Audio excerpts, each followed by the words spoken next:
It's time for MVP picks presented by Visa, a network working for everyone. We will wrap up the show with some sleeper picks.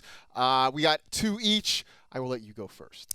I know you said to start Marvin Jones Jr., and I do agree with that, but I also think Laviska Shenault is a sleeper in this one. I love the usage that he had last week. His target share last week was 32%, and he saw 95 air yards. Both of those were a single-game career high. I know a lot of the air yards came on this one play where it was kind of a broken play. Shenault got open downfield, but hey, with no DJ Chark there, they're going to need someone to step up and take more shots downfield. I think the offense now is going to run through him and Marvin Jones Jr., so I know it was a little bit of a rough start to the year, but with Chark being out, I think Shenault is now someone that I have him as like a wide receiver 3 or a flex option, so I think you could start him. I'm very much back in on Laviska Shenault after a slow start to the season. DJ Chark does change a lot of things.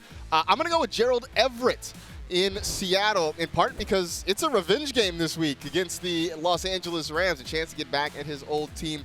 He is off the COVID list. They are expecting him to play this week. If there's one thing we know about Russell Wilson and the Seahawks offense, they love their tight ends, especially down near the goal line. And I think in a week where if you are the Rams, you're going to focus a lot of attention on trying to slow down DK Metcalf and Tyler Lockett.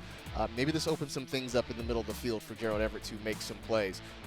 Your next one, you're staying in the same game, though, for that. Yeah, I am. I'm going to go with Alex Collins here, and I liked Alex Collins before it came out that Chris Carson wasn't practicing yesterday. The thing with Collins is he had 10 carries for 44 yards and a touchdown last week, plus 2 targets. And after the game, Pete Carroll was really talking him up, saying that he provided a spark, that he can help ease the workload for Chris Carson, whose snaps and touches have been going down week by week, and now he's not practicing and he's injured. So I think Chris Collins is someone that you could pick up off the waiver wire with a lot of upside, and potentially if Carson misses, you could start him this week. Alex Collins could be river dancing your way, again, to a fantasy win this week.